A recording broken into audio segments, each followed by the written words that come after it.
أعوذ بالله من الشيطان الرجيم. بسم الله الرحمن الرحيم. والعصر إن الإنسان لفي خسر إلا الذين آمنوا وعملوا الصالحات وتواصوا بالحق وتواصوا بالصبر. قال رسول الله صلى الله عليه وسلم: خيركم من تعلم القرآن وعلمه. وقال عليه السلام: القرآن حجة لك أو عليك.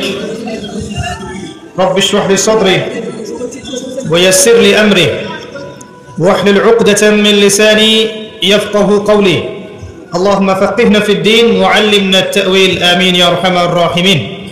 اللهم اجعلنا منهم الذين آمنوا وعملوا الصالحات وتواصوا بالحق وتواصوا بالصبر. الحمد لله. যাবতীয় প্রশংসা এবং গুণগান একমাত্র মহিয়ান ও গরিয়ান আল্লাহ রাব্বুল আলামিনের জন্য। যাবতীয় প্রশংসা এবং গুণগান একমাত্র মহিয়ান ও গরিয়ান আল্লাহ রাব্বুল আলামিনের জন্য, যে আল্লাহ রাব্বুল আলামিন নাজিল করেছেন মহাবিশ্বের মহাবিশ্বয় মহাগ্রন্থ আল কুরআনুল কারীম। যে আল্লাহ পাক আমাদেরকে মুসলিম পরিবারে জন্মগ্রহণ করার তৌফিক দান করেছেন, মুহাম্মদ সাল্লাল্লাহু আলাইহি ওয়াসাল্লামের উম্মাহ হওয়ার সৌভাগ্য দান করেছেন, আজকের এই দিনই মজলিসে আসার তৌফিক দান করেছেন। আলহামদুলিল্লাহ। আলহামদুলিল্লাহ। অগণিত অসংখ্য দরুদ এবং সালাত বর্ষিত হোক মহান আল্লাহ প্রেরিত সর্বশেষ নবী এবং চূড়ান্ত নবী মানবতার মুক্তির দূত মুহাম্মদুর রাসূলুল্লাহ সাল্লাল্লাহু আলাইহি ওয়াসাল্লামের প্রতি। আল্লাহুম্মা সাল্লি আলা মুহাম্মদ, আল্লাহুম্মা বারিক আলা মুহাম্মদ। আমরা একবার দরুদ শরীফ পড়ি। আল্লাহুম্মা সাল্লি আলা মুহাম্মদ ওয়া আলা আলি মুহাম্মদ কামা সাল্লাইতা আলা ইব্রাহিম ওয়া আলা আলি ইব্রাহিম ইন্নাকা হামিদুম মাজিদ। اللهم بارك على محمد وعلى آل محمد كما باركت على إبراهيم وعلى آل إبراهيم إنك حميد مجيد.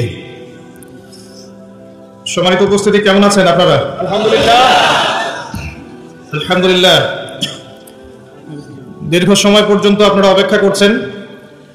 আমরা দোয়া করি আজকের মাহফিলে যারা উপস্থিত হয়েছেন খালেসভাবে দ্বীনের জ্ঞান শেখার নিয়াতে, জ্ঞান শিখব, জানবো, আমল করব এই নিয়াতে যারা এসেছেন এবং যারা এই মাহফিল ব্যবস্থাপনায় ছিলেন, অর্থ দিয়েছেন, শ্রম দিয়েছেন, মেধা দিয়েছেন, প্রশাসনিক সাপোর্ট দিয়েছেন, আল্লাহ পাক সবাইকে ইহকালীন কল্যাণ এবং পরকালীন মুক্তি দান করুন। আমিন।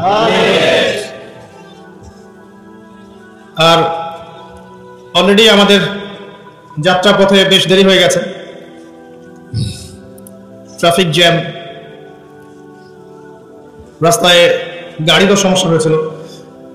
তো সব মিলিয়ে, আর আমি নিজেও কিছুটা অসুস্থ, তো সব মিলিয়ে আমরা যে সময়টুকু এখানে বসবো প্রতিটা মিনিটকে মূল্যায়ন করতে হবে এবং এই মাহফিলে এমন কিছু করা যাবে না যাতে অন্যের ক্ষতি হয় এবং অন্যের দিন শেখার এই যে প্ল্যাটফর্ম, এখানে বাধার সৃষ্টি হয় এমন কিছু করা যাবে না। আল্লাহ পাক আমাদেরকে তৌফিক দান করুন। আমিন। আল্লাহ রাব্বুল আলামিন পবিত্র কুরআনুল কারীমের মধ্যে বলেছেন সূরাতুল আসরের মধ্যে যে ওয়াল আসরি, সময়ের কসম, ইন্নাল ইনসানা লাফি খুসর, নিশ্চয়ই মানুষ অবশ্যই ক্ষতির মধ্যে আছে, পুরো মানব জাতি ক্ষতির মধ্যে আছে। ইল্লাল্লাযীনা আমানু, তবে তারা নয় যারা ঈমান এনেছে, ওয়া আমিলুস সালিহাত, এবং সৎ আমল সম্পাদন করেছে, ওয়াতাওয়াসাউ বিল হক, এবং একে অপরকে সত্যের উপদেশ দিয়েছে, ওয়াতাওয়াসাউ বিস সাবর, এবং পরস্পরকে ধৈর্যের উপদেশ দিয়েছে। আল্লাহ রাব্বুল আলামিন যখন কোনো বিষয়ের কসম করেন বুঝে নিতে হবে সেই বিষয়টা অত্যন্ত গুরুত্বপূর্ণ। এটা বোঝার জন্য আপনার পিএইচডি করার কোনো দরকার নাই। আল্লাহ পাক নিছক অহেতুক কোনো বিষয়ের কসম কখনোই করবেন না। আল কুরআনুল কারীমে আল্লাহ পাক অনেক বিষয়ের কসম করেছেন।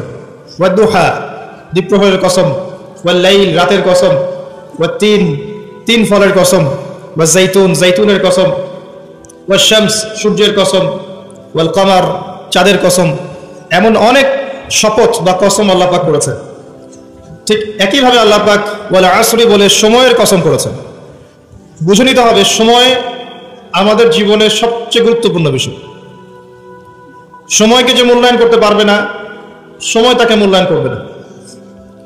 একটা সময় ছিল যখন শুধু আল্লাহ একাই ছিলেন, আর কেউ ছিল না। হুয়াল আউয়ালু ওয়াল আখির ওয়াজ জাহির ওয়াল বাতিন। একটা সময় ছিল যখন আল্লাহ ছাড়া কেউ ছিলেন না, আবার একটা সময় আসবে যখন আল্লাহ ছাড়া কেউ থাকবেন না। তিনি প্রকাশ্য, তিনি গোপন, তিনি প্রথম, তিনি শেষ। মাঝখানে আল্লাহ রাব্বুল আলামিন 6 দিনে সৃষ্টি করেছেন এই মহাবিশ্ব, এবং মহাবিশ্ব সৃষ্টি করার পরে অনন্তকাল অনেক সময় পর্যন্ত এই মহাবিশ্বে মানুষের কোনো অস্তিত্ব ছিল না। এখন মানুষের কর্মকাণ্ড দেখলে মনে হয় যে মানুষই সব। মানুষ বিশ্ব চালাচ্ছে, অর্থনীতি চালাচ্ছে, রাজনীতি চালাচ্ছে, সমাজনীতি চালাচ্ছে, পরিবার চালাচ্ছে, ধর্ম চালাচ্ছে, মানুষ সব কিছু করছে। মানে এখন ভাবখানা দেখলে মনে হয় যে মানুষ ছাড়া পৃথিবীতে কিছুই নেই, আমরাই সব, আর পৃথিবীটা আমাদেরই। আল্লাহ পাক যদিও বা এই পৃথিবীর সবকিছু আমাদের জন্যই সৃষ্টি করেছেন, কিন্তু এই মহাবিশ্বে একটা সময় ছিল যখন মানুষের কোনো অস্তিত্বই ছিল না। সূরা দাহরের 1 নম্বর আয়াত পড়ে দেখেন, আল্লাহ পাক বলেছেন, হাল আতা আলাল ইনসান হিনুম মিনাদ দাহরি লাম ইয়াকুন শাইআন মাযকুর। মানুষের উপর একটা সময় চলে গেছে যখন মানুষ কোনো আলোচ্য বিষয় ছিল না। মানুষ কোনো আলোচ্য বিষয় ছিল না, মহাবিশ্ব তার জায়গায় ছিল, কিন্তু এই মহাবিশ্বে আমরা ছিলাম না। এরপর আল্লাহ রাব্বুল আলামিন মানুষ সৃষ্টি করলেন, করে ফেরেশতাদেরকে বললেন সিজদা করতে।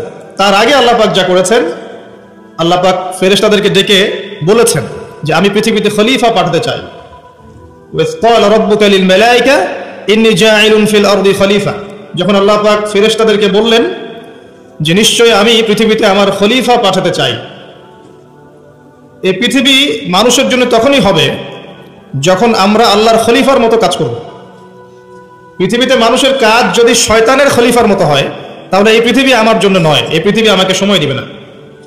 কথা বোঝা যায়?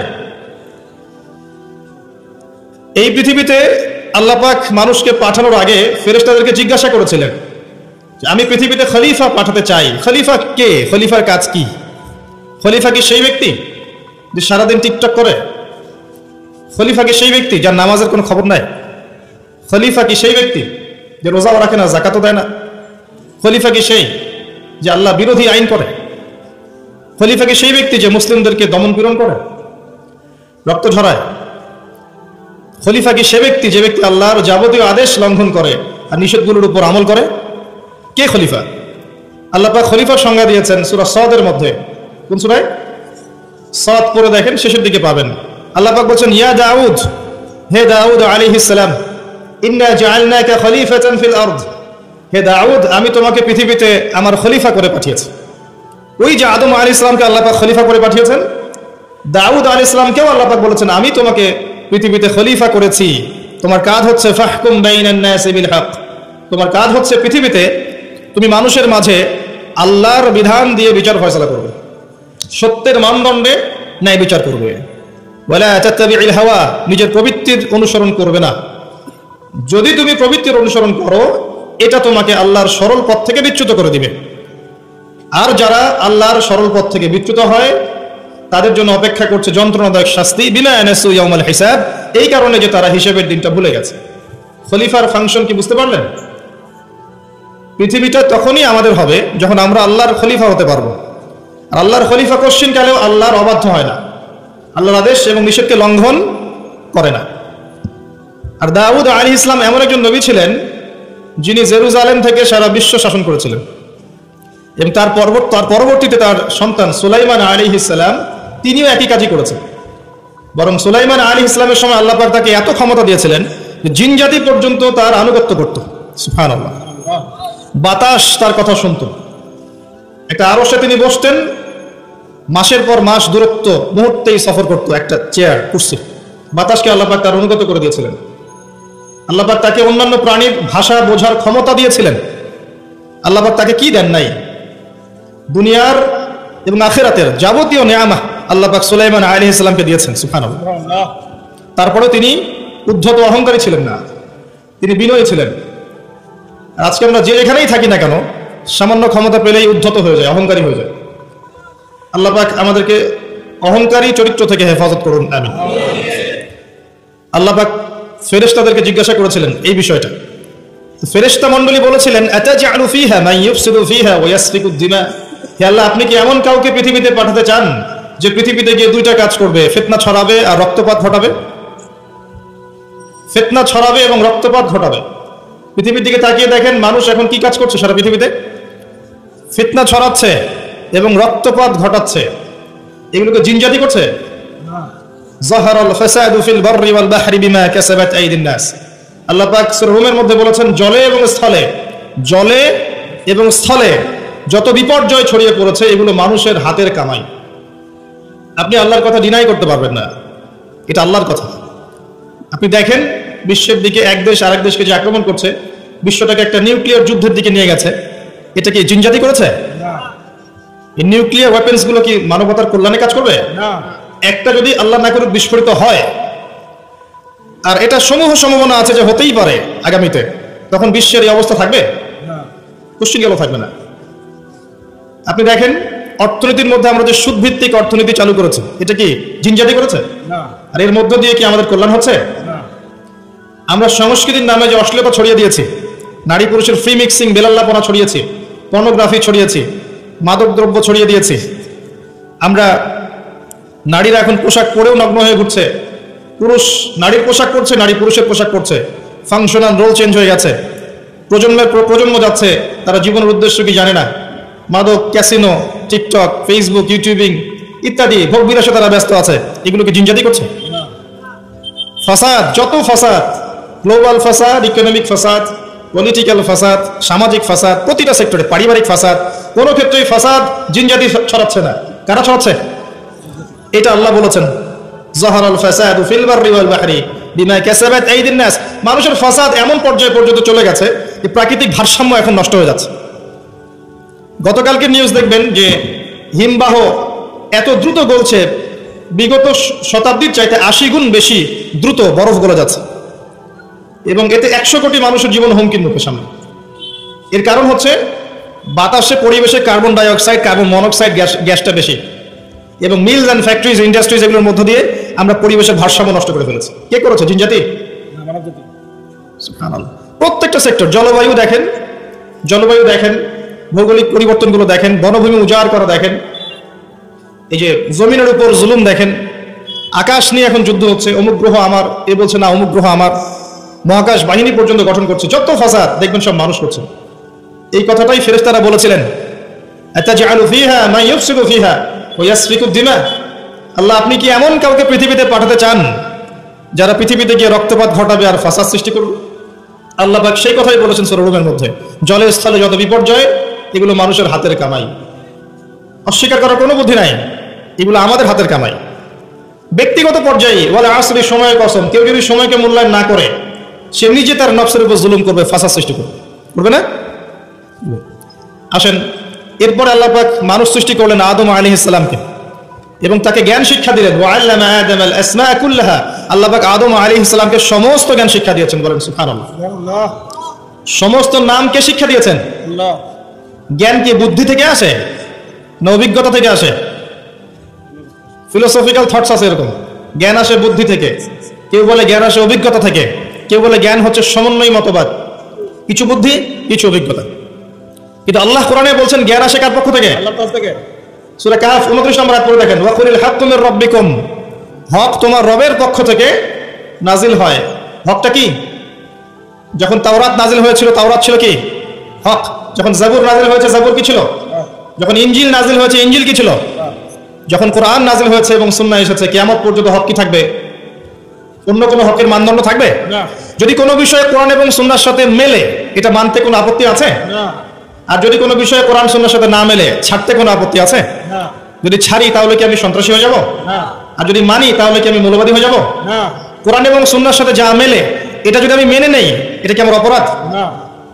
কোরআন এবং সুন্নাহ কি আল্লাহর পক্ষ থেকে আসেনি? এবং সেই আল্লাহ কি মহাবিশ্বের পরিচালক নন? তো যদি আল্লাহর দাসত্ব করি আমি কি অন্যায় কিছু করছি? হ্যাঁ, এই দাসত্ব কেমন হবে? শৈথিল্যতা প্রদর্শন করা যাবে না, চরমপন্থাও প্রদর্শন করা যাবে না। আপনি মধ্যমপন্থী থাকবেন। ওয়া কাযালিকা জাআলনাকুম উম্মাতান ওয়াসাতা। আল্লাহ পাক বলেছেন এইভাবেই আমি তোমাদেরকে মধ্যমপন্থী উম্মাহ করেছি, যাতে করে তোমরা সাক্ষী হতে পারো। আমরা আশপাশে অনেক নয়েজ শুনতে পাচ্ছি, কথাবার্তা। আমরা রিকোয়েস্ট করব যারা নেহায়েত এখানে বক্তাকে দেখতে এসেছেন, বা ভিডিও করতে এসেছেন বা ছবি তুলতে এসেছেন, আল্লাহর রাস্তায় বাসায় চলে যান। বাসায় গিয়ে আরামে শীতের রাতে লেপের তলে শুয়ে থাকেন, ফেসবুক ইউটিউবে লেকচার দেখেন। এখানে আপনাদের কোনো প্রয়োজন নাই। আর যারা এখানে এসেছেন দিনের জ্ঞান শিখতে, জানতে, সরাসরি ইলম অর্জন করতে, তাদের জন্য স্বাগতম, আহলান ওয়া সাহলান। আপনাদের জন্য আমি বসে আছি, আপনারাও আমার জন্য বসে থাকেন। যদি কারো কোনো প্রয়োজন থাকে আপনি নীরবে চলে যাবেন, অন্য কাউকে ডিস্টার্ব করবেন না। আর আমি যে টপিকে কথা বলছিলাম, এটা বলতে গিয়ে একটা জায়গায় এসেছি যে মহাবিশ্বে এমন একটা সময় ছিল যখন মানুষের অস্তিত্ব ছিল না। এটা বোঝাতে গিয়ে আপনাকে বললাম যে আদম আলাইহিস সালামকে আল্লাহ পাক সমস্ত নাম শিক্ষা দিয়েছিলেন। এরপর কি করেছেন? তার সঙ্গিনী সৃষ্টি করেছেন। কোথা থেকে? তার বুকের পাঁজরের হাড় থেকে। এই হাদিসটা এখনো বুঝতে পারি না। আমি অনেস্টলি বলছি, আসলেই বুঝিনি যে নারীদেরকে সৃষ্টি করা হয়েছে, স্ত্রীদেরকে সৃষ্টি করা হয়েছে বাঁকা হাড় থেকে। তাদেরকে জোর করে সোজা করতে যেও না, তাহলে ভেঙে যাবে। আর ওই অবস্থায় ছেড়ে দিলে তারা বাঁকাই থেকে যাবে। উত্তম নসিহতের মধ্য দিয়ে তাদের সাথে চলতে হবে। ওয়াল্লাহি এর চেয়ে কঠিন কোনো হাদিস আমার জীবনে আমি পড়িনি এবং জানিও নি, বুঝিও নি। মানে রাসূলুল্লাহ সাল্লাল্লাহু আলাইহি ওয়াসাল্লাম যে বলে গেছেন, নারীদের চেয়ে বড় কোনো ফিতনা আমি রেখে গেলাম না আমার উম্মতের পুরুষদের জন্য, এর চেয়ে বড় হাদিস এবং ফিতনাময় হাদিস আমি আখিরুজ জামানে দেখিনি। আপনি একটু গভীরভাবে দেখলে দেখবেন প্রতিটা সেক্টরে ফিতনার মূল কেন্দ্রবিন্দুতে পরিণত হয়েছে এক শ্রেণীর নারী, যারা আল্লাহর বিধান অনুযায়ী চলতে নারাজ। এবং যখন তাদেরকে পেট্রোনাইজ করা হয়, তখন আস্তে আস্তে আস্তে আস্তে সমাজে অশ্লীলতা, বেহায়াপনা, নগ্নতা, ফ্রিমিক্সিং এমনভাবে ছড়িয়ে পড়ে যে অনেক ক্ষেত্রে মুত্তাকি মানুষ তাদের ঈমান ধরে রাখতে পারে না। আল্লাহ পাক আমাদের প্রত্যেকের ঘরে ঘরে খাদিজা রাদিয়াল্লাহু আনহার মতো স্ত্রী তৈরি করুন, আমিন। এবং হাজারা আলাইহিস সালামের মতো স্ত্রী তৈরি করুন, আমিন। আমাদের মেয়েদেরকে আল্লাহ ফাতিমা রাদিয়াল্লাহু আনহার মতো বানিয়ে দিন, আমিন। আয়েশা রাদিয়াল্লাহু আনহার মতো বোন তৈরি করুন, আমিন। আমি যে দোয়াটা করলাম, এই দোয়াটা এত গুরুত্বপূর্ণ, যেটার ফলশ্রুতিতে একটা সমাজের শৃঙ্খলা, ব্যালেন্স টিকে থাকে। কে খাদিজা রাদিয়াল্লাহু আনহা? রাসূলুল্লাহ সাল্লাল্লাহু আলাইহি ওয়াসাল্লামের সাথে যখন কেউ ছিল না, তখন একজন নারী, তার স্ত্রী তার সাথে ছিল, তার নাম খাদিজা রাদিয়াল্লাহু আনহা। সারা জীবন তিনি তার পাশে ছিলেন। এবং ওই যে গারে হেরায় যখন নবী সাল্লাল্লাহু আলাইহি ওয়াসাল্লাম আল্লাহকে ডাকতেন, গারে হেরা যারা দেখে এসেছেন, হজ করেছেন, একবার উমরা করেছেন বা গিয়েছেন ওখানে, তারা জানেন যে এটা কত উঁচু। যুবক হয়েও আমরা সেখানে চড়তে হিমশিম খেয়ে যাই। খাদিজা রাদিয়াল্লাহু আনহা সেখানে খাবার পৌঁছে দিতেন, পানি পৌঁছে দিতেন। তার সম্পত্তি, তার সম্মান, তার মর্যাদা, তার ব্যাংক ব্যালেন্স, প্রতিপত্তি সবকিছু তিনি মুহাম্মদ সাল্লাল্লাহু আলাইহি ওয়াসাল্লাম এবং তার দ্বীনের জন্য উৎসর্গ করে দিয়েছেন। খুব কম মানুষকে জিবরাইল আলাইহিস সালাম সালাম জানিয়েছেন, তার মধ্যে একজন হচ্ছেন খাদিজা রাদিয়াল্লাহু আনহা। নবী করিম সাল্লাল্লাহু আলাইহি ওয়াসাল্লামকে তিনি বলছেন, ইয়া রাসূলুল্লাহ, ওই যে খাদিজা আসছেন, তিনি যখন আসবেন তখন তাকে আমার পক্ষ থেকে সালাম জানাবেন এবং তাকে বলবেন, আল্লাহ আপনার জন্য জান্নাতে এমন একটা ঘর নির্মাণ করেছেন যে ঘরের মধ্যে কোনো কোলাহল নাই, কোনো চিল্লাচিল্লি হইচই কিছু নেই, সুকুন এবং শান্তি। তো কোথায় সেই যুগ, যে যুগে প্রত্যেক ঘরে ঘরে খাদিজা রাদিয়াল্লাহু আনহা থাকতেন? কে হাজেরা আলাইহিস সালাম? ইব্রাহিম আলাইহিস সালাম তার দুই স্ত্রী সারাহ এবং হাজরা। হাজরা আলাইহিস সালাম এবং ইসমাঈল আলাইহিস সালামকে তিনি রেখে যাচ্ছেন আল্লাহর আদেশে জনমানব শূন্য একটা জায়গায়, এবং তাদের সাথে আছে কিছু খাবার এবং কিছু পানি, রেখে তিনি চলে যাচ্ছেন সেখান থেকে। আর হাজরা আলাইহিস সালাম বলছেন যে, ইয়া ইব্রাহিম আইনা তাযহাব, ইব্রাহিম আপনি কোথায় যাচ্ছেন? ইব্রাহিম আপনি কোথায় যাচ্ছেন? ইব্রাহিম আলাইহিস সালাম নিশ্চুপ, কোনো কথা বলতে পারছেন না, কষ্টে বুকটা ছিঁড়ে যাচ্ছে। ছোট্ট একটা বাচ্চা এবং স্ত্রীকে রেখে যাচ্ছেন জনমানব শূন্য জায়গায়।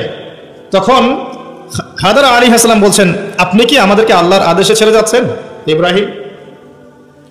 আপনি কি আমাদেরকে আল্লাহর আদেশে এখানে ছেড়ে যাচ্ছেন ইব্রাহিম? ইব্রাহিম আলাইহিস সালাম খালি মাথা নাড়ছেন, না, আল্লাহর আদেশে ছেড়ে যাচ্ছে। তখন হাজরা আলাইহিস সালাম বলছেন, তাহলে আল্লাহ আমাদেরকে কখনো অপদস্থ করবেন না ইনশাআল্লাহ। এই সেই নারী যার কাছে খাবার নেই, পানি নাই, সামান্য কয়েকটা খেজুর, ছোট্ট একটা বাচ্চা, পানির যন্ত্রণায় বাচ্চা কাতরাচ্ছে, তিনি দৌড়াচ্ছেন সাফা থেকে মারওয়া, মারওয়া থেকে সাফা, যদি একটু পানি পান। আল্লাহর কাছে এই দৌড়ানোটা এত ভালো লেগেছে, আল্লাহ পাক কিয়ামত পর্যন্ত এটা রেখে দিয়েছেন। সুবহানাল্লাহ। আপনি হজ করতে যাবেন, এই কাজটা না করলে আপনার হজ হবে? এটা কার স্মৃতি? এটা সেই হাজরা আলাইহিস সালামের স্মৃতি। এই যে তাওয়াক্কুলকারিণী নারী, আল্লাহর প্রতি ভরসাকারিণী, সবরকারিণী নারী, তার গর্ভ থেকে এমন সন্তান এসেছে যেই সন্তানকে বাবা বলছে, ইয়া বুনাই, হে আমার সন্তান, ইন্নী আরা ফিল মানামি আন্নী আযবাহুক, আমি স্বপ্নে দেখেছি আমি তোমাকে জবাই করছি, ফানজুর মাযা তারা, তোমার কি রায় আমাকে বলো। আর ওই বাচ্চা বলছে, যার বয়স মেবি 10 বা 12 বা 15 হাইয়েস্ট, যে বয়সের আমাদের প্রজন্মের বাচ্চা কাচ্চারা কিশোর অপরাধ করে আর টিকটক চালায় আর স্মোক করে আর ড্রাগস নেয় আর মেয়ের পিছনে টাঙ্কি মারে, এই বয়সের বাচ্চা। ইসমাইল আলাইহিস সালাম বলছেন, ইয়া আবাতি, হে আমার বাবা, ইফআল মা তুমার, হে আমার বাবা, আপনি তাই করেন যা আপনাকে আদেশ করা হয়েছে। কি আদেশ করা হয়েছে? জবাই করতে।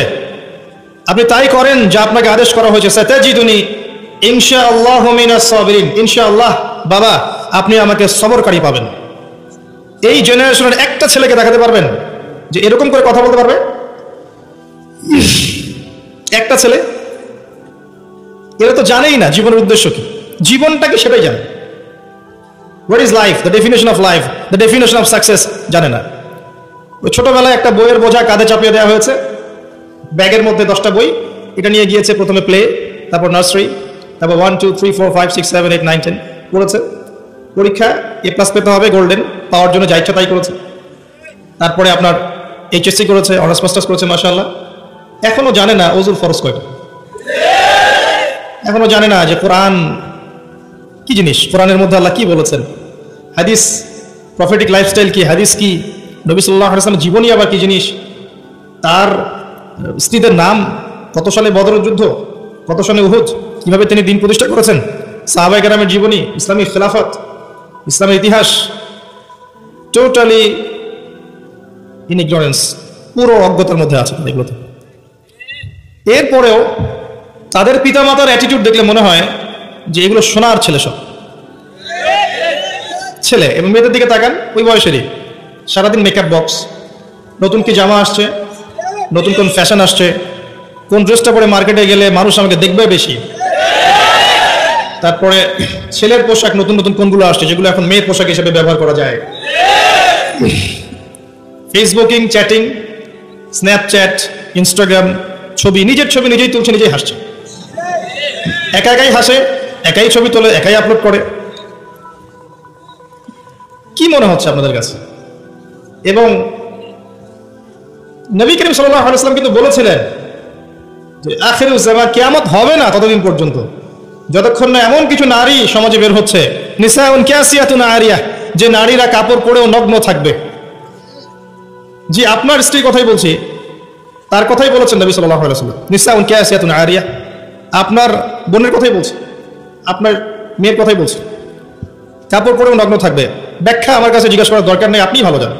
মহিলাতুন মামেলাত, নিজেও আকৃষ্ট হবে, অন্যকে আকৃষ্ট করবে। আল্লাহ রাসূল বলছেন এরা জান্নাতের গন্ধ কখনো পাবে না, যদিও বা জান্নাতের গন্ধ 40 বছরের দূরত্ব থেকে পাওয়া যাবে। জীবনের উদ্দেশ্য জানে না তারা। এই নারীদেরকে পাওয়ার জন্য যখন আপনি ব্যস্ত হয়ে আছেন, তখন আপনি নিজের পায়ে কুড়াল মারছেন না, বরং কুড়ালেই পা মারছেন। এদেরকে পাওয়ার জন্য আপনি যখন ব্যস্ত হয়ে আছেন, তখন আপনি কুড়ালে পা মারছেন, নিজের পায়ে কুড়াল মারছেন না।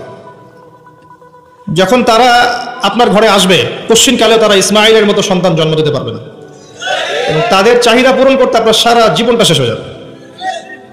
আপনার চাহিদা পূরণ করতে এবং সন্তুষ্ট করতে আপনি হিমশিম খেয়ে যাবেন, দিন একদিকে চলে যাবে, দুনিয়া আরেক দিকে চলে যাবে। হাজার চেষ্টা করলেও দেখবেন আপনি দিন নিয়ে চলতে পারছেন না। টোটালি ফিতনাময় পরিবেশ। ইনশাআল্লাহ আমি 14 ফেব্রুয়ারির আগে আরেকটা কনস্ট্রাকটিভ লেকচার দিব ইনশাআল্লাহ, অপেক্ষায় থাকেন। কিন্তু আজকে এই টপিকটা আমি এখানে বলতে চাচ্ছি না, কারণ আমার মূল টপিকটা থেকে আমি সরে যাব। যতটুকু বলার বলছি, কিন্তু পুরো ডিটেলস আমি বিষয় আজকে বলতে পারবো না, সময় পাবো না। এতটুকু শোনেন, যে বয়সে ইসমাইল আলাইহিস সালাম এই কথাটা বলেছেন, এই বয়সের জেনারেশন আমাদের দেশে কি করছে দেখে নেন, বিশ্বে কি করছে দেখে নেন। হ্যাঁ, এতটুকু বলি, আপনি এই বয়সে যাই করছেন, ইসরায়েলের ইহুদির সন্তানরা ওই বয়সে তাই করছে না। জি, তারা আপনার আমার মতো কাজ করছে না। ওরা জানে ওদের উদ্দেশ্য কি। ওরা আমাদেরকে আমাদের উদ্দেশ্য থেকে সরিয়ে দিয়েছে, ওরা জানে ওদের উদ্দেশ্য কি, ওরা চায় বিশ্ব শাসন করতে এবং তারা সেটা করে দেখাচ্ছে। আর আমরা তো জানি না যে আমরা একটা সিংহের জাতি, বীরের জাতি, সারা বিশ্ব আমরা দাপিয়ে বেরিয়েছি এক সময়, শতাব্দীর পর শতাব্দী। এটা আমাদের যুব সমাজ জানেই না। মনে করিয়ে দেওয়া লাগে খালিদ বিন ওয়ালিদ একজন বীর ছিলেন, উমর ইবনুল খাত্তাব একজন বীর ছিলেন, এগুলো তাদেরকে বোঝানো লাগে, বলে দেওয়া লাগে। আপনি রাস্তায় হাঁটেন এবং এই নর্মাল সোসাইটির ছেলেদেরকে মাইক নিয়ে নিয়ে জিজ্ঞাসা করেন যে উমর রাদিয়াল্লাহু আনহু কত বছর বয়সে ইসলাম কবুল করেছে তুমি জানো? বলবে যে উমর রাদিয়াল্লাহু আনহু কে। দেখবেন যে দেশের কথা জিজ্ঞাসা করেন, স্বাধীনতা দিবস কবে, ভাষা দিবস কবে, জিজ্ঞাসা করেন আন্তর্জাতিক মাতৃভাষা দিবস কবে, হিউজ অ্যামাউন্ট অফ পিপল আছে বাংলাদেশে, বলতে পারবে না কোন দেশ, সিরিয়াসলি বলতে পারবে না। ইংলিশ মিডিয়াম ব্যাকগ্রাউন্ডের প্রচুর সন্তান আছে, আর এটা আমার চেয়ে ভালো আপনি জানেন না, আমরা এই ব্যাকগ্রাউন্ড থেকে উঠে আসছি। ইংলিশ মিডিয়াম ব্যাকগ্রাউন্ডের অনেক বাচ্চা আছে, দেশের ঐতিহ্য সংস্কৃতি সম্পর্কে যারা পরিমাণ খবর রাখে না। কই তাদের বিরুদ্ধে তো কখনো মিডিয়া তেরে আসে না, আসে? মাদ্রাসায় তেরে আসবে, মাদ্রাসায় গিয়ে জিজ্ঞাসা করবো জাতীয় সঙ্গীতের 10 লাইন বলতে পারো? এই জাতীয় সঙ্গীতের 10 লাইন অনেক ইংলিশ মিডিয়ামের বাচ্চাও পারে না। কই ওটা নিয়ে রিপোর্ট তো করেন নাই। তো আমাদের ডাবল স্ট্যান্ডার্ড আছে। আমি একটা কথা বলতে চাচ্ছি যে আমাদের প্রজন্ম না দেশ, না ইতিহাস, না সংস্কৃতি, না ইসলাম, কোনো কিছুর খবর রাখে এই প্রজন্ম। এদেরকে দিয়ে আল্লাহ না করুক যদি আগামীতে কখনো আবার দেখেন যে কোনো রাষ্ট্রীয় কোনো কাজে এদেরকে এগিয়ে আসতে হবে, আপনি সত্যি মনে করেন এই জেনারেশন এগিয়ে আসবে? কখনো আসবে না। এরা কি 1971 সালে আমাদের বাপদাদাদের মতো সাহসী, তাদের মতো ফিজিক্যালি স্ট্রং, মেন্টালি স্ট্রং, জীবনের উদ্দেশ্য সম্পর্কে সচেতন? কখনো না। হানাদার বাহিনীর আক্রমণে যেভাবে বীর বিক্রমে যুদ্ধ করেছিলেন আমাদের বাপদাদারা, এখনকার জেনারেশন এটা করতে পারবে মনে করছেন? তো গাঁজা খেতে খেতেই শেষ, ইয়াবা, পেন্সিডিল এগুলো খেতেই শেষ। একটা টিকটক ভিডিওর জন্য প্রতিবন্ধী হয়ে যাচ্ছে। মানে কি করছে মাথায় ঢোকে না, কি করছে, মানে কি পায় এগুলোতে আল্লাহ ভালো জানেন। একটা ভিডিও করার জন্য কি করছে, মানে আমি দেখলাম মোটরসাইকেলে রেস করছে, ভিডিওটা থেকে গেছে, কিন্তু ওই রেসের মধ্যে সে স্পট ডেটে মারাও গেছে। এমন এমন অ্যাঙ্গেল থেকে ভিডিও করতে চাচ্ছে যেখান থেকে পড়ে মারা যাচ্ছে।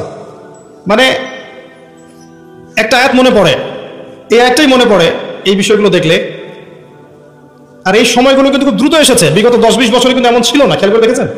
বিগত 20 বছরে কিন্তু এমন ছিল না, এই প্রজন্মগুলো ছিল না, এবং সময় খুব দ্রুত পরিবর্তন হচ্ছে। আল্লাহ ভালো জানেন আমাদের বাচ্চাদের না জানে কি হবে, আল্লাহু আ'লাম তাদের যে কি হবে আল্লাহ ভালো জানেন। আমার তো মনে হয় ওদের ব্রেইন পর্যন্ত কন্ট্রোল করা হবে, এমনভাবে ব্রেইন ওয়াশ করে দিয়েছে যে দেখবেন পাবলিক লাইফ আর প্রাইভেট লাইফের পার্থক্য বোঝে না। একটা জিনিস প্রাইভেট, ওটাকে পাবলিক করে ফেলবে, নিজেই করে দিবে, মানুষ করবে না। নিজে কি করছে না করছে প্রত্যেকটা মুহূর্ত তাকে মানুষকে জানাতে হবে। এই যে আমি এখন বাথরুমে গেলাম, এই যে আমি এখন বের হলাম, আমি এখন ওযু করছি, আমি এখন এটা করছি। একটা অসুস্থ জেনারেশন, একটা মানসিক বুদ্ধিভিত্তিক প্রতিবন্ধী একটা জেনারেশন তৈরি হয়েছে, আমাদের অগোচরেই হয়েছে। আর আমরা এদেরকে লাই দিয়েছি, ছোট আছে এরা, নাক চিপলে দুধ বের হয়, ছোট আছে বলে বলে। অথচ ইসমাইলের দিকে তাকান, তিনি তার বাবাকে বলছেন ইয়া আবাতি ফাইল মা তুমার, হে আমার বাবা আপনি তাই করেন যা আল্লাহ আপনাকে আদেশ করেছেন, সাতাজিদুনি ইনশাআল্লাহু মিনাস সাবিরিন, ইনশাআল্লাহ আপনি আমাকে ধৈর্যশীল পাবেন। আর এই সন্তান জন্ম দিয়েছেন ওই হাজরা আলাইহিস সালাম। না আছে পরিবারে ইব্রাহিমের মতো কর্তা, না আছে পরিবারে হাজরা আলাইহিস সালামের মতো মা, আর না আছে ইসমাইলের মতো সন্তান। এই জেনারেশনকে দিয়ে আপনি কিভাবে চলবেন? জাতির সামনে খারাপ সময় অপেক্ষা করছে। একটাই উপায় আছে, অনলি একটা রাস্তা খোলা আছে। কিছু মানুষ মিশন নিয়ে নিয়েছে যে এই জেনারেশনগুলোকে ধ্বংস করে ফেলার। একটাই অপশন আছে, এদেরকে আল্লাহর দিকে নিয়ে আসতে হবে, আদারওয়াইজ এদেরকে বাঁচানোর কোনো বুদ্ধি নাই। ছোট ছোট বাচ্চা দেখবেন 14-15 বছরের বাচ্চা ধর্ষণ করছে, কেস খাচ্ছে, চাইল্ড অ্যাবিউজ করছে। এক ধর্ষকের ব্যাপারে সেদিন দেখলাম এমন পলিসি অবলম্বন করেছে যে রেপের পর রেপ করে যাবে, কিন্তু যাকে রেপ করা হবে সে প্রেগনেন্ট হবে না, সে এমন ব্যবস্থা গ্রহণ করেছে। কি পরিমাণ মানুষের অধঃপতন চিন্তা করে দেখেন। ছোট ছোট বাচ্চাগুলো দেখবেন কিশোর অপরাধ করছে, কিশোর গ্যাং তৈরি করেছে। ছোট ছোট বাচ্চা বিভিন্ন মুভিজ দেখছে, অপসংস্কৃতিগুলো দেখে দেখে শিখছে। শেখা এগুলো তো এমনি এমনি আসেনি, কারো না কারো দেখে তো শিখেছে, হয় বই পড়ে শিখেছে, না হলে কোনো কিছু দেখে শিখেছে। আর বই তো এরা পড়ছে না, নিশ্চয়ই কিছু দেখে শিখেছে, বিভিন্ন প্রোগ্রাম দেখে এগুলো শিখেছে। ছোট ছোট কিশোর গ্যাং, এক গ্যাং লিডার আছে, আর গ্যাং লিডার আছে, প্রশাসন হিমশিম খাচ্ছে এগুলো ডিল করতে। আমি মাঝে মাঝে চিন্তা করি কিভাবে যে প্রশাসন এগুলো ডিল করে, এত ঠান্ডা মাথায় কিভাবে ডিল করা সম্ভব, এত অপরাধ কিভাবে দমন করা সম্ভব। যতক্ষণ মানুষ ভালো না হবে কোশ্চিনকালেও কখনো সমাজ ভালো হয় না। আর মানুষ যতক্ষণ বদলাচ্ছে না আপনি উপরের লেভেলের কখনো পরিবর্তন আশা করতে পারেন না। আমাদেরকে নিয়েই সবকিছু, মানুষই সব, আমাদেরকে নিয়েই সবকিছু। আমরা ভালো না হলে কোশ্চিনকালে উপরের লেভেলে মানুষ ভালো হবে না। তারা আকাশ থেকে টপকায়নি, আমাদের মধ্য থেকে উঠেছে। এই জেনারেশনকে তাকান, খুবই হৃদয় বিদারক ভাবে কথাগুলো বলছে। এর ছেলেদের অবস্থা এমন। আরো কিছু গেমস আছে, অনলাইন গেমস দেখবেন, বিভিন্ন গেমস, মুভিজ, কালচার্স, এগুলোতে এত এডিক্টেড, মানে 5 বার মুয়াজ্জিন ডাকছে হাইয়া আলাস সালাহ, কানেই যায় না। নামাজ কি জিনিস, মানে কখনো কখনো দেখা যায় এই টাকা নেওয়ার জন্যে, গেমসের টাকা নেওয়ার জন্যে, বা যে ছোটোখাটো নেশাগুলো করে এগুলো টাকা নেওয়ার জন্যে চুরি করতে, ডাকাতি করতে, কাউকে হত্যা করতে, পিতামাতার অবাধ্য হতে, এমনকি পিতামাতাকে খুন করতে পর্যন্ত দ্বিধা করছে না। কত ঘটনা আছে, এগুলো এক্সাম্পল দেওয়ার দরকার নেই আমার, আপনারা জানেন, পেপার পত্রিকা খুলেই দেখা যায় এগুলো। আমরা যেন জেনেও না জানার ভান করছি, দেখেও না দেখার ভান করছি, তা আমাদের বাচ্চারা এভাবে নষ্ট হয়ে যাচ্ছে। আর এই জেনারেশনে মেয়েদের দিকে তাকানো, যে বললাম, একটা মৌলিক প্রশ্নের উত্তর তারা দিতে পারবে না যে আল্লাহ তোমাকে সৃষ্টি করেছেন কি জন্য? তুমি যে পৃথিবীতে আসছো, তুমি যে নাচো, তুমি যে বিউটি কন্টেস্টে যাও, তুমি যে অশ্লীল পোশাক পরে হাঁটো, তুমি যে এমন পোশাক পরো যে পোশাক পরে তোমার গায়ের সবকিছু দেখা যায়, তুমি যে এভাবেই নগ্ন হয়ে রাস্তাঘাটে শপিং মলে ঘুরছো, তুমি যে একটা পরিবারের স্ত্রী, তোমার যে পরিবারের উপর কিছু দায়িত্ব আছে, এই সম্পর্কে তোমার কোনো ভ্রুক্ষেপ নাই, স্বামী থাকা সত্ত্বেও যে তুমি পরকীয়া করছো, তোমার সন্তানকে যে প্রতিপালন করছো না, এমনকি সন্তান নিতেও তার আগ্রহী না, মানে এত প্রবলেমস। তোমাকে সৃষ্টি করেছেন কি জন্য আল্লাহ পাক পৃথিবীতে? আর তোমরা যদি এই জমিন না থাকতা, এই দুনিয়ার কোনো পরিবর্তন হতো কিনা? এই প্রজাতিগুলো, এই প্রাণীগুলো, এই গবাদি পশুগুলো যদি পৃথিবীতে না থাকতো, তাহলে কি পৃথিবীর ভারসাম্য নষ্ট হয়ে যেত? পৃথিবী কি ধ্বংস হয়ে যেত? আল্লাহ পাক সৃষ্টি করেছেন কেন, এই উত্তরটুকু জিজ্ঞাসা করেন, নিজেও নিজেকে জিজ্ঞাসা করেন, আপনার ছোট ভাইকে জিজ্ঞাসা করেন, এই ইয়াং জেনারেশনকে জিজ্ঞাসা করেন, এবং মেয়েদেরকে জিজ্ঞাসা করেন, আল্লাহ তোমাকে সৃষ্টি করেছেন কেন বলো তো? এই পৃথিবীতে তুমি আছো কি জন্যে? মানে আমরা যে পৃথিবীতে আছি, আমরা সবাই, আমরা না থাকলে পৃথিবীর কি ক্ষতি হবে সেটা আমাকে বলেন। এক সময় কি আমরা ছিলাম? তখন পৃথিবীর কোনো ক্ষতি হয়েছে? এক সময় যে আমরা থাকবো না, তখন কি পৃথিবী থেমে থাকবে? মাঝখানের এই সময়টা আমরা কি জন্য আসছি পৃথিবীতে? এই মৌলিক একটা প্রশ্নের উত্তর, এর উত্তর খুঁজে পায় সে আল্লাহর কাছে চলে আসবে ইনশাআল্লাহ। এর উত্তরটা কি জানেন? ওয়ামা খালাকতুল জিন্না ওয়াল ইনসা ইল্লা লিয়াবুদুন। আল্লাহ আবেগ মাখা কণ্ঠে বলছেন, আমি মানুষ এবং জিন জাতিকে শুধুমাত্র আমার ইবাদত করার জন্যই সৃষ্টি করেছি। এটা আপনার পৃথিবীতে থাকার উদ্দেশ্য। আল্লাহ পাক এমনি এমনি খাওয়াচ্ছেন, এমনি এমনি পড়াচ্ছেন, শ্বাস নিচ্ছি আমরা, এমনি এমনি আল্লাহ পাক পরিবার দিয়েছেন, স্ত্রী সন্তান সব দিয়েছেন, ব্যবসা বাণিজ্য দিয়েছেন, এমনি সবকিছু আল্লাহ পাক এমনি আমাদেরকে ছেড়ে দিবেন? সূরা কিয়ামত শেষের দিকে আছে, মানুষ কি ভেবেছে তাকে এমনি ছেড়ে দেওয়া হবে? মানুষ কি ভেবেছে তাকে এমনি ছেড়ে দেওয়া হবে? সূরা আনকাবুতের দিকেও আছে, প্রথমের দিকে, তোমরা কি ভেবেছো এমনি এমনি ছেড়ে দেওয়া হবে? সূরা বাকারা আল ইমরানের দিকেও আছে, আম হাসিবতুম আন তাদখুলুল জান্নাহ, এমনি এমনি জান্নাতে চলে যাবে? নিছক খেলার ছড়া আল্লাহ পাক পৃথিবীতে আমাদেরকে পাঠান নাই, সৃষ্টি করেন নাই।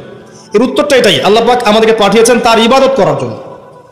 এটাই আমি বলতে চাচ্ছিলাম, যে আল্লাহ রাব্বুল আলামিন মানুষকে পৃথিবীতে পাঠিয়েছেন। এর আগে পৃথিবীতে এমন সময় চলে গেছে মহাবিশ্বে মানুষের অস্তিত্ব ছিল না। আল্লাহ পাক নাম শিখিয়েছেন, আল্লাহ পাক তার সঙ্গিনী সৃষ্টি করেছেন, এরপর জান্নাতে রেখেছেন এবং ফেরেশতাদেরকে দিয়ে সেজদা পর্যন্ত করিয়েছেন। আমাদেরকে আল্লাহ পাক সেজদা করিয়েছেন ফেরেশতাদেরকে দিয়ে। সুবহানাল্লাহ।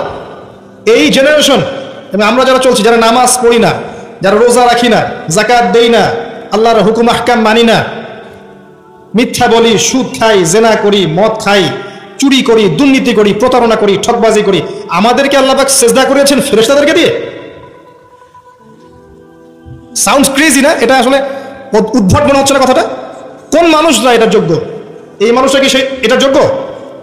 আল্লাহ পাক জান্নাতে রেখে পরীক্ষা করেছেন, এরপর দুনিয়াতে যখন পাঠিয়েছেন তখন দুই দলকে পার্থক্য করে দিয়েছেন। একটা হচ্ছে আল্লাহ পাক বলেছেন যে কুল নাহবিতু মিনহা জামিআ, তোমরা পৃথিবীতে নেমে যাও, ফাইম্মা ইয়াতিয়ান্নাকুম মিন্নী হুদান, তোমাদের কাছে আমার পক্ষ থেকে হেদায়েত আসবে, আল্লাহর কিতাব আসবে, নবী রাসূল আসবেন, হেদায়েত আসবে। ফামান তাবিআ হুদায়া ফালা খাউফুন আলাইহিম ওয়ালা হুম ইয়াহজানুন, যারা আমার হেদায়েত মেনে চলবে তাদের কোনো ভয় নাই, কোনো দুশ্চিন্তা নাই, যে জান্নাত থেকে এসেছেন ওই জান্নাতে ফিরে যাবেন ইনশাআল্লাহ। এটা এক শ্রেণীর মানুষ। আরেক শ্রেণী ওয়াল্লাযীনা কাফারু ওয়া কাযযাবু বিআয়াতিনা, আর যারা কুফরি করবে এবং আমার আয়াতকে মিথ্যা প্রতিপন্ন করবে, উলাইকা আসহাবুন নার, এরা হচ্ছে জাহান্নামের অধিবাসী, হুম ফিহা খালিদুন, তারা সেখানে চিরস্থায়ী হবে। কি জিনিস এটা? নবী সাল্লাল্লাহু আলাইহি ওয়াসাল্লাম দেখে এসেছেন, তার গর্জন যখন সে গর্জন করবে, গর্জন করতে থাকবে, এই চিৎকারে, ওর চিৎকারে মানুষ বেহুশ হয়ে যাবে, খালি চিৎকার করবে, হাল মিন মাজিদ, সে বলতে থাকবে আরো কি আছে, হাল মিন মাজিদ, আরো কি আছে, চিৎকার করতে থাকবে। নবীজি দেখে আসছেন রক্তের নদীতে ফেলে মানুষের মাথা ফাটিয়ে দেওয়া হচ্ছে, কে তারা? সুদখোর। নবী দেখে আসছেন পেটের ভিতরে আগুনের গলা গিলছে, কে? এতিমের মাল ভক্ষণকারী। দেখছেন সামনে আছে ভালো গোশত আর আরেকদিকে আছে নোংরা পচা গোশত খাচ্ছে, কে? জিনাকারী, ব্যভিচারী। কত শাস্তি দেখে আসছেন। একজন ফেরেশতাকে দেখে এসেছেন, তার নাম মালিক, জাহান্নাম সৃষ্টির পর থেকে কখনো হাসেন নাই, জাহান্নামের শাস্তি দেখেই তার হাসি বন্ধ হয়ে গেছে। আরো দেখে এসেছেন, ওই যে আমি দেখে এসেছি জাহান্নামের অধিকাংশ অধিবাসী নারী জাতি, কারণ অভিশাপ দেয় বেশি বেশি, স্বামীর অকৃতজ্ঞ হবে এবং লানত করে, মুখে চাপটে ঘাত করে, কেউ মারা গেলে বিলাপ করে, এগুলোর কারণে। আসেন, আল্লাহ পাক যতটুকু সময় আমাদেরকে পৃথিবীতে রেখেছেন, এই টাইমটা আনলিমিটেড না, এটা আল্লাহ পাক বুঝাচ্ছেন ওয়াল আসরি বলে, সময়ের কসম। সময়ের কসম বলে আল্লাহ পাক বুঝাচ্ছেন যে আপনার আমার সময় আনলিমিটেড নয়, লিমিটেড। এই জন্য আপনি জানেন না আপনার লিমিটেশন অফ হায়াত কতটুকু। আমি একটা কথা বলছি রিসেন্টলি, আবারও বলছি এখানে, যে আপনি যদি চিন্তা করেন যে আপনি 60, 70, 80 বছর বাঁচবেন, এর মধ্যে 30, 40 বছর চলে গেছে, আপনি এই বয়সটার পাপগুলোকে হিসাব করতে থাকেন, কতগুলো পাপ আপনি করেছেন, হিসাব করে আমলনামা তৈরি করেন। তারপর দেখেন পাপগুলো দুই প্রকার, হয় মানুষের সাথে জড়িত আছে অথবা আল্লাহর সাথে জড়িত। আল্লাহর সাথে জড়িতগুলো শুধু ইস্তেগফার তওবার মধ্য দিয়ে ক্ষমা হয়ে যাবে ইনশাআল্লাহ। আর মানুষের সাথে জড়িত যেগুলো, সেগুলো তাদের কাছে কাছে গিয়ে হক পরিশোধ করার মধ্য দিয়ে ক্ষমা নিতে হবে ইনশাআল্লাহ। সবার সামনে দাঁড়িয়ে বলতে হবে যে আমি তোমার হক নষ্ট করেছিলাম, আমি তোমার টাকা মেরে খেয়েছি, আমি তোমাকে গালি দিয়েছি, তোমার গীবত করেছি, তোমাকে তহমত দিয়েছি, তোমার কাছে ক্ষমা চাচ্ছি, আল্লাহর ওয়াস্তে মাফ করে দাও, তারপরে ক্ষমা হবে। এর পরের জীবনটাকে আপনাকে কাটাতে হবে কিভাবে? রাসূলুল্লাহ সাল্লাল্লাহু আলাইহি ওয়াসাল্লামের সুন্নাহ মোতাবেক। পারা যাবে ইনশাআল্লাহ? রাত থেকে শুরু করে ঘুমানো পর্যন্ত নবী সাল্লাল্লাহু আলাইহি ওয়াসাল্লামের সুন্নাহ মতো চলা যাবে ইনশাআল্লাহ। একমাত্র ব্যক্তি যিনি আপনার জন্য হাউজে কাউসারে দাঁড়িয়ে থাকবেন, যিনি আপনার জন্য সুপারিশ করবেন এবং কবিরা গুনাহগার ব্যক্তিদেরকে সুপারিশ করে জান্নাতে নিয়ে যাবেন ইনশাআল্লাহ তাআলা, একমাত্র ব্যক্তি, আপনার রোল মডেল, আপনার আদর্শ মুহাম্মদুর রাসূলুল্লাহ সাল্লাল্লাহু আলাইহি ওয়াসাল্লাম। আর কেউ নাই, আল্লাহ ছাড়া কেউ নাই, মুহাম্মদ সাল্লাল্লাহু আলাইহি ওয়াসাল্লাম ছাড়া কোনো তরিকা নাই, আল্লাহর কিতাব ছাড়া কোনো হিদায়াতের উৎস নাই। সিম্পল, আপনাকে আল্লাহ পাক সহজ করে দিয়েছেন। এর বাইরে যাবেন, এক চুল যাবেন, এক চুলের ফলাফল ভোগ করতে হবে। এর বাইরে 1 বিঘত যাবেন, 1 বিঘতের ফলাফল ভোগ করতে হবে। এর বাইরে যোজন যোজন দূর যাবেন, ওই ফলাফল ভোগ করতে হবে ইনশাআল্লাহ। আল্লাহ পাক আমাদেরকে বোঝার তৌফিক দান করুন। আল্লাহ পাক সময়ের কসম করে আপনাকে আমাকে সতর্ক করছেন, তবে এটাও বলছেন যে মানুষ ক্ষতির মধ্যে আছে। আমি বলেছি অলরেডি মানুষের ক্ষতিগুলো কি কি। ইহকালীন জীবনে মানুষ ক্ষতির মধ্যে আছে, পরকালের জীবনেও মানুষের জন্য ক্ষতি অপেক্ষা করছে।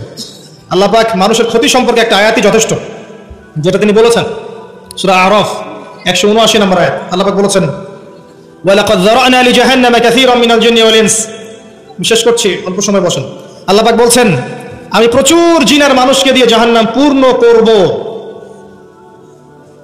কথাটা কি কানে ঢুকলো আপনাদের? মানুষ এবং জিনকে দিয়ে আল্লাহ পাক জাহান্নাম পূর্ণ করবেন, মানে আমি আপনি জাহান্নামে যাচ্ছি, নাউযুবিল্লাহ।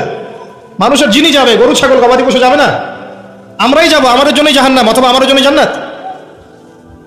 কারা তারা? লাহুম কুলুবুন লা ইয়াফকাহুনা বিহা, হৃদয়ে ছিল উপলব্ধি করতো না, হৃদয়ে ছিল উপলব্ধি করতো না, কারণ এটা জাহান্নামে যাওয়ার।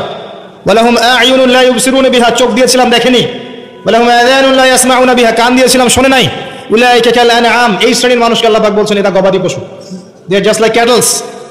বাল হুম আদাল, বরং তার চেয়েও তারা নিকৃষ্ট। উলাইকা হুমুল গাফিলুন, তারা হচ্ছে গাফেল সম্প্রদায়। আমরা দোয়া করি আল্লাহর কাছে আল্লাহ পাক যেন আমাদেরকে এদের অন্তর্ভুক্ত না করেন। আমিন। গবাদি পশু না হতে হলে কি হতে হবে? মানুষ হতে হবে। মানুষ সেই যে ব্যক্তি আল্লাহর খলিফা, আল্লাহর খলিফা সেই যার জন্য এই পৃথিবী, আর আল্লাহর বিধান যারা মেনে চলছে তাদের জন্যই এই পৃথিবী। আল্লাহ পাক বোঝার তৌফিক দান করুন, আমিন। 4টা কাজের কথা আল্লাহ পাক বলেছেন, শেষ করছি এখানে। 4টা কাজ, অনলি 4টা, যে 4টা কাজ যদি মানুষ করতে পারে ইনশাআল্লাহ আযজা ওয়া জাল হাসতে হাসতে জান্নাতে চলে যাবে ইনশাআল্লাহ। এখানে আমভাবে মানুষের জন্য 4টা কাজের কথা বলা হয়েছে, আবার মহিলাদের জন্য আলাদা করে 4টা কাজের কথা বলা হয়েছে। এখানে কি মহিলারা আছে? আচ্ছা, মহিলাদেরটা আগে বলে শেষ করি। তাদেরকে 4টা কাজ করতে বলা হয়েছে। বলা হয়েছে এই 4টা কাজ তারা যদি করে জান্নাতের যে কোনো দরজা দিয়ে প্রবেশ করতে পারবে ইনশাআল্লাহ। আর বলে রাখি, জাহান্নামের বেশিরভাগ অধিবাসী হবে নারী জাতি, তার মানে এই 4টা কাজ বেশিরভাগ মেয়ে করতে পারবে না, সিম্পল। 1 নাম্বার 5 ওয়াক্ত সালাত, ওয়াক্ত হয়ে গেলেই তারা সালাত পড়বে। সালাত তো এখন অনেক মাদ্রাসার মেয়েও পড়ে না, জানেন? হ্যাঁ, অনেক সময় দেখা যায় মানে কালচারাইজড হয়ে পড়ছে, কিন্তু মাদ্রাসা থেকে বের হয়ে গেছে, নামাজ ছেড়ে দিয়েছে। একটু চাপের মধ্যে ছিল, নামাজ পড়তো, ছেড়ে দিয়েছে, নামাজ শেষ। নামাজ 5 ওয়াক্তের কথা বলা হচ্ছে। আবার অনেক সময় দেখা যায় অনেক মহিলা বা মেয়ে যারা বিপথে ছিল, তওবা করে ইসলামের দিকে এসেছে, এরা দেখবেন মাশাআল্লাহ অনেক কঠিন পর্দা করছে, নামাজ পড়ছে, এমন আছে। তারপরে রাসূল সাল্লাল্লাহু আলাইহি ওয়াসাল্লাম বলেছেন রমজান মাসে সওম, রমজান মাসে রোজা রাখতে হবে, দ্বিতীয় কাজ। 3 নাম্বার লজ্জাস্থানের হেফাজত, মানে খাস পর্দা। আর মেয়েদের পুরো দেহই লজ্জাস্থান, মেয়েদের পুরো দেহটাই কি লজ্জাস্থান। আর 4 নাম্বার স্বামীর আনুগত্য করা। স্বামী, এটা তো মঙ্গল গ্রহের কথা, এই কথার তো বাস্তবায়ন থাকতে পারে না এই সমাজে, সম্ভব? আল্লাহু আ'লাম। আল্লাহ পাক নারীদেরকে বুঝদান করুন। স্বামীর আনুগত্য করা মনে করে দাসত্ব। আমি আনুগত্য করতে যাবো কেন? এটা দাসত্বের ব্যাপার। আমি কখনো দাসত্ব করতে রাজি নই, বরং আমরা সমান। আমরা কি সমান? আল্লাহ পাক দিয়েছেন অগ্রাধিকার, সে চায় সম অধিকার। আল্লাহ দিয়েছেন অগ্রাধিকার, মানে পুরুষের চেয়ে নারীর অধিকারটা আল্লাহ বেশি দিয়েছে কোরআন এবং হাদিসে। আর ওকে শিখিয়ে দেওয়া হয়েছে যে তুমি সমান অধিকারের আন্দোলন করো, তাই করছে। তো তারপরেও দিন শেষে গিয়ে দেখবেন যা লাউ তাই কদুই আছে। আসলে আদতে কোনো পরিবর্তন হয়নি প্রেক্ষাপটের, শুধু ফাসাদ ছড়িয়েছে, জেনা বেড়েছে, ধর্ষণ বেড়েছে, পরকীয়া বেড়েছে, সামাজিক কাঠামো ভেঙে গেছে, এবং ডে বাই ডে হতেই আছে। রাত এখন আর রাত নাই, রাত দিন হয়ে গেছে। আবার দিনও এখন দিন নাই, দিন আবার রাতের পোশাক করছে। আর রাত যখন রাত থাকে না, দিন যখন দিন থাকে না, তখন দিন কি করে? দিন আর রাতের কাছে গিয়ে সুখ পায় না, দিন দিনের কাছে যায়। এই জন্য সমকামিতা বাড়ছে। কথা বোঝা যায়? এই জন্য সমকামিতা বাড়ছে। আর মাশাআল্লাহ রাতও এখন রাতের সাথে থাকতে চায়। সেও বলে যে পুরুষের সাথে বিয়ে করার দরকার নেই, আমার নারীর সাথে বিয়ে, লিভ টুগেদার। এবং বিভিন্ন দেশে এটাকে আবার বৈধতা দেওয়া হয়েছে। হ্যাঁ, কোন বিশ্বে থাকেন, বিশ্বের খবর নেন, তখন আপনি চিন্তা করবেন যে আমি যদি আসহাবুল কাহাফের মতো চলে যেতে পারতাম খুব ভালো হতো। আপনি যদি প্রেক্ষাপট সত্যি বুঝতে পারেন, তখন মনটা চাবে যদি কেউ আমাকে পাহাড়ের কোনায় একটু জায়গা দিত, আর 2 বেলা খাবারের ব্যবস্থা আমার থাকতো, আমার সাথে আর অল্প কিছু মানুষ থাকতো, আমরা টোটালি সমাজ থেকে আলাদা, ওখানে আমরা চাষবাস করছি, খাচ্ছি যাচ্ছি, 5 ওয়াক্ত আজান হচ্ছে, নামাজ হচ্ছে, শান্তি শৃঙ্খলার সাথে এখানে বসবাস করছি, ওখানে মারা যাচ্ছে, এই ফিতনার মধ্যে আসছে। মনে হতো এটি অনেক ভালো, হাজার গুণ দরকার নাই আমার সিভিলাইজড হওয়ার। এই হাদিসটা নবী সাল্লাল্লাহু আলাইহি ওয়াসাল্লাম বলেছেন। কিন্তু আখির জামানে এমন একটা ফিতনা সময় আসবে যখন মুমিনের জন্য কিছু সম্পদ হবে, শ্রেষ্ঠ সম্পদ হবে, কিছু গবাদি পশু, কিছু গরু, কিছু ছাগল, যেগুলো নিয়ে সে পাহাড়ি এলাকায় চলে যাবে, সেখানে একা একা থাকা শুরু করবে, সে তার দিন নিয়ে পালিয়ে যাবে ফিতনা থেকে। এগুলো হাদিসেও আছে। আসহাবুল কাহফ এটাই করেছিলেন। যাই হোক, তবে শুরুতে এটা করতে যাওয়া বুদ্ধিমানের কাজ না, কারণ আগে আপনাকে ঈমান লালন করতে হবে, ঈমানের দাওয়াত দিতে হবে, প্রচার প্রসার করতে হবে, বিপদ আপদ বালা মুসিবত আসলে সবর করতে হবে, পরিস্থিতি পরিবর্তনের চেষ্টা করতে হবে। দেন যদি দেখেন যে কোনোভাবেই কোনো কাজ হচ্ছে না, আস্তে আস্তে করে ফিতনা থেকে ডিসকানেক্টেড হবে। আমর ইবনে আস রাদিয়াল্লাহু আনহু বলছেন, ইয়া রাসূলুল্লাহ, ফিতনার সময় কিভাবে চলবো? নবী সাল্লাল্লাহু আলাইহি ওয়াসাল্লাম বলছেন, কম কথা বলবা, কথা একদম কম বলবা। তারপর কি করবো ইয়া রাসূলুল্লাহ? ঘরে থাকবা, প্রয়োজনে বেরিয়ে হবে না বাইরে, ঘরে থাকবা, দরজা লাগিয়ে দিয়ে, বিনা প্রয়োজনে বেরিয়ে হবে না বাইরে। আর কি ইয়া রাসূলুল্লাহ? বেশি বেশি তোমার গুনাহের জন্য কান্নাকাটি করবে, ইনশাআল্লাহ তুমি সফল হয়ে যাবে। কিছু অপশন নাই আপনার সামনে। এখন আসেন, 4টা কাজ করতে বলেছেন, নারীদের 4টা কাজ বললাম, নামাজ, 5 ওয়াক্ত, সওম, একটা কি বললাম, লজ্জাস্থানে হেফাজত, খাস পর্দা, এবং 4 নম্বর হচ্ছে স্বামীর আনুগত্য। আর খাস পর্দা বলতে আমি ডিজিটাল বোরখা বুঝাইনি। এমন বোরখা পরে যদি গায়ের অঙ্গ প্রত্যঙ্গ পরা যায়, বোঝা যায়, বোরখা পরেও যদি গায়ের অঙ্গ প্রত্যঙ্গ বোঝা যায়, কাঠামো বোঝা যায়, ওই বোরখাটা আগে পুড়িয়ে ফেলবেন। আচ্ছা, এরপর সবার জন্য 4টা কাজ আল্লাহ পাক বলেছেন। ঈমান, 1 নম্বর কি? ঈমান। 2 নম্বর আমলে সালেহ। 3 নম্বর হকের দাওয়াত। 4 নম্বর সবর। ঈমান 6 পিলার। কয় পিলার? আল্লাহ বিশ্বাস, তারপরে বলেন ফেরেশতাগণে বিশ্বাস, নবী রাসূলগণে বিশ্বাস, আসমানি কিতাব সমূহে বিশ্বাস, পরকালে বিশ্বাস, তাকদীরের ভালো মন্দে বিশ্বাস। 6টা। আমানতু বিল্লাহ ওয়া মালাইকাতিহি ওয়া কুতুবিহি ওয়া রুসুলিহি ওয়াল ইয়াউমিল আখির ওয়াল কদরি খাইরিহি ওয়া শাররিহি। এই 6টাকে 3টা কাজ করতে হবে। 1 নাম্বার তাসদীক বিল জিনান, হৃদয় থেকে বিশ্বাস করা। ইকরার বিল লিসান, আপনাকে মৌখিক স্বীকৃতি প্রদান করতে হবে। আর 3 নাম্বার হচ্ছে আমাল বিল আরকান, কাজে বাস্তবায়ন করতে হবে। এই 3টা কাজ। এই ঈমান লালন করার পরে আমলে সালেহ। আমলে সালেহ কি? এক কথায় উত্তর, আল্লাহ পাক কোরআনে যা করতে বলেছেন করলে আমলে সালেহ। বোঝা যায়? আল্লাহ পাক কোরআনে যা করতে বলেছেন করার নাম কি? আমলে সালেহ, যেমন সালাত, সিয়াম, যাকাত, হজ, উমরা ইত্যাদি। আল্লাহ পাক কোরআনে যা করতে নিষেধ করেছেন সেটা না করাও হচ্ছে আমলে সালেহ। সুদ না খাওয়া আমলে সালেহ, ঘুষ না দেওয়া আমলে সালেহ, দুর্নীতি না করা আমলে সালেহ, চুরি না করা আমলে সালেহ। যা করতে বলেন নাই সেটা না করাও কি? আমলে সালেহ। একইভাবে হাদিসের মধ্যে রাসূল সাল্লাল্লাহু আলাইহি ওয়াসাল্লাম যা করতে বলেছেন তার করার নাম কি? আমলে সালেহ। যা করতে বলেন নাই সেটা ছেড়ে দেওয়ার নাম আমলে সালেহ। এরপরে হকের দাওয়াত, ঈমান আমলের সাথে আপনি হকের দাওয়াত প্রদান করবেন, আগে নিজে, তারপর পরিবার, আপনার সাধ্য অনুযায়ী সমাজ। আপনাকে আল্লাহ পাক যত ক্ষমতা দেবেন সেভাবে আপনার দায়িত্ব পারবেন ইনশাআল্লাহ। আগে দাওয়াত দিতে গিয়েও দেখবেন চারটা ক্ষেত্র থেকে বাধাও আসবে। এক নম্বর বাধা আসবে পরিবার থেকে, এবং সবচেয়ে বেশি ফাসাদ সৃষ্টি করবে পরিবারই। হ্যাঁ, ওই যে নূহ আলাইহিস সালামের উদাহরণ দেখেন, লূত আলাইহিস সালামের উদাহরণ দেখেন, নবী সাল্লাল্লাহু আলাইহি ওয়াসাল্লামের চাচাদেরকে দেখেন, নিজেদের লোকরাই প্রথমে শত্রুতা করবে, তারপরে আপনার বাধা দিবে সমাজের নেতা, তারপরে ধর্মনেতা, তারপরে রাষ্ট্রনেতা, নমরুদরা পরে আসবে। আর হকের দাওয়াতটা কি? আল্লাহর বিধান, বাকুল হাক্কু মির রাব্বিকুম, হক সেটাই যেটা তোমার রবের পক্ষ থেকে নাযিল হয়। নিজের মন করা কোনো মতবাদ হক নয়। উদউ ইলা সাবিলি রাব্বিকা বিল হিকমা, তোমার রবের পথের দিকে মানুষকে ডাকো হিকমতের সাথে, প্রজ্ঞার সাথে, ওয়াল মাউইযাতিল হাসানা, উত্তম উপদেশের সাথে। এখানে শৈথিলতা প্রদর্শন করা যাবে না, চরমপন্থা প্রদর্শন করা যাবে না, একটা শান্তি শৃঙ্খলা স্থিতিশীল রাষ্ট্রের মধ্যে অরাজকতা সৃষ্টি করা যাবে না। মধ্যম পন্থায় সবাইকে নিয়ে দাওয়াতি কাজ করতে হবে। দাওয়াতি কাজ করার সময় সাম্প্রদায়িক হওয়া যাবে না। নিজের কমিউনিটি আমার দিনী ভাই, বাইরের মানুষ দিনী ভাই না, এমন নয়। সবাই আমরা একটা বডির অন্তর্ভুক্ত এবং সবাই আমরা মুসলিম, এটাই আমাদের মৌলিক পরিচয়। আল্লাহ পাক বোঝার তৌফিক দান করুন, আমিন। এবং সবর, যখন হকের দাওয়াত দিতে মাঠে নামবেন তখন সবরের প্রশ্ন উঠবে। যদি দাওয়াত দিয়ে আপনার উপরে কোনো বিপদ আপদ, বালা মুসিবত না আসে, তাহলে বুঝে নেবেন যে সেটা এমন দাওয়াত যেটা হচ্ছে প্রোটেস্ট্যান্ট ভার্সন অফ ইসলাম। মানে যে ইসলাম ফলো করলে ইসলামের ওই যে দুশ্মনদের কোনো সমস্যা নেই, সেই ইসলাম ফলো করছেন আপনি। এখানে সবর তখনই আসবে যখন আপনি হকের উপর থাকবেন। এবং এখানে ধৈর্য ধরার নাম এটা নয় যে পরিস্থিতি পরিবর্তনের জন্য অপেক্ষা করে হাত গুটিয়ে বসে থাকেন, এটা নয়। আপনার সাধ্য অনুযায়ী আপনি দাওয়াতি কাজ করবেন, পরিবর্তনের চেষ্টা করবেন, নিজে পরিবর্তন হওয়ার চেষ্টা করবো, ইনশাআল্লাহ পরিবারকে চেষ্টা করব, আমার সাধ্য মতো আমার ক্ষেত্রে আমি দাওয়াতি কাজ করব।